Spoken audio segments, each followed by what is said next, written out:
पहले अपने पति की हत्या करती है, उसके बाद उसी के शव पर बैठकर खीर पूड़ी खाती है। पति के शव को तालाब में मछलियों को खिलाती है और करवा चौथ का व्रत मनाती है। इतना ही नहीं, 6 महीने तक पति जिंदा होने का सिंदूर भरकर नाटक भी करती है, पूरे परिवार को नींद की गोलियां खिलाती है और उसके बाद अपने आशिक को घर पर मिलने के लिए बुलाती है। एक दिन अचानक पति की नींद टूटती है और पूरी कहानी का पर्दाफाश होता है। नमस्कार, आप देख रहे हैं लोकमत हिंदी और मैं हूं आपके साथ महेंद्र पासवान। घटना राजस्थान के भरतपुर जिले की 2019 के अंदर रीमा और पवन दिल्ली जाकर रहने लगते हैं और उन्हीं के गांव का एक लड़का भागेंद्र भी वहां पर रहता था। भागेंद्र पवन से मिलने के लिए आया करता था और इसी दरमियान रीमा और भागेंद्र की नजदीकियां बढ़ने लगती हैं। इन्हीं नजदीकियों के बीच जब पति पवन को शक होता है तो वो अपनी पत्नी रीमा को लेकर अपने गांव भरतपुर लौट आता है। पीछे पीछे भागेंद्र भी अपने गांव आकर रहने लग जाता है और मिलने का प्लान तैयार किया जाता है।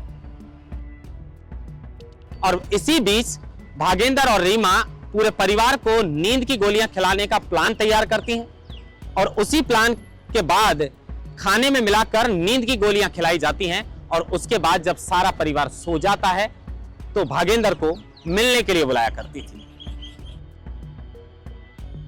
यह सिलसिला कुछ दिन तक तो चलता रहा, लेकिन अचानक एक दिन पवन पति की नींद खुल जाती है और वो रीमा और उसके आशिक को अश्लील अवस्था में देख लेता है।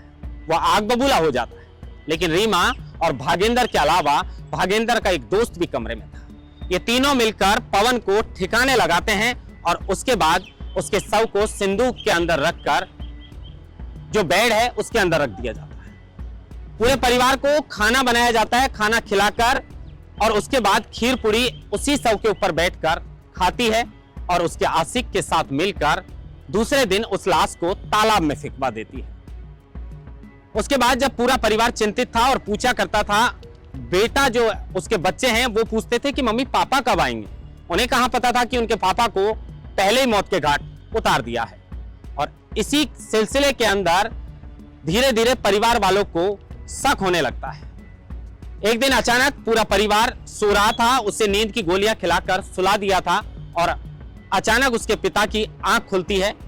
पिता की आंख खुलने के बाद, क्योंकि पिता परेशान भी थे, उनका जवान बेटा जो है वो काफी दिन से गायब था। अब पत्नी पर शक इसलिए नहीं था क्योंकि पत्नी जो है वो करवा चौथ का व्रत भी मनाती थी, सिंदूर भी रखती थी मांग में और पति के जाने का दुख का नाटक भी किया करती थी। लेकिन जब पिता की रात को आंख खुलती है तो उसके बाद रीमा के कमरे की तरफ देखता है तो रीमा के कमरे की लाइट जली हुई दिखती है। धीरे धीरे पिता जो है वो दबे पांव वहां पर जाकर देखते हैं तो वो रीमा और उसके प्रेमी को अश्लील अवस्था में देख लेते हैं। अचानक बाहर से कुंडी लगाते हैं, पुलिस को फोन करते हैं और बताते हैं कि मुझे पता चल चुका है कि मेरे बेटे को किसने गायब किया है। पुलिस वहां पर आती है, लेकिन पुलिस को इस तरीके का कोई सबूत वहां पर मिलता नहीं है। पूछताछ करते हैं तो पूछताछ के बाद कोई ऐसी बात उनके मुंह से निकलती नहीं है। जो रीमा का आशिक है भागेंद्र, उसको वहां से पीट पाट कर भगा दिया जाता है और रीमा अपने गांव चली जाती है। लेकिन कुछ दिन बाद पवन की बहन अपने घर पर आती है और भाभी वहां पर नहीं थी। बूढ़े माँ बाप परेशान थे कि उनका बेटा कहां गायब हो गया। शक उनको था लेकिन सबूत नहीं था। लेकिन अचानक एक छोटा सा सबूत उनकी बहन को नजर आता है। वो कहते हैं भाई के लिए बहन। अब बहन को यह पता चलता है कि इस कमरे में खून है, मतलब खून मेरे भाई का हो चुका है और वो इसी कमरे में किया है। वो पुलिस को पूरी कहानी सुनाती है और पुलिस का शक फिर मंडराने लगता है। रीमा और उसके प्रेमी को पकड़ लिया जाता है और उनसे पूछताछ की जाती है। कड़ी पूछताछ में वो पूरे राज उगलते हैं।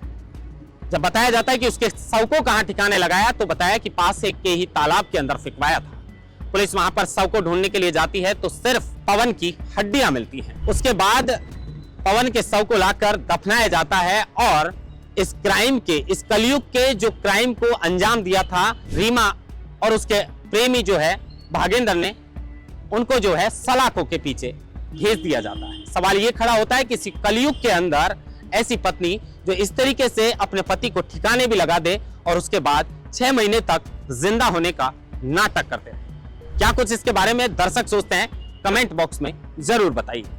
महेंद्र बांसुरटाल, लोकमत हिंदी, जयपुर।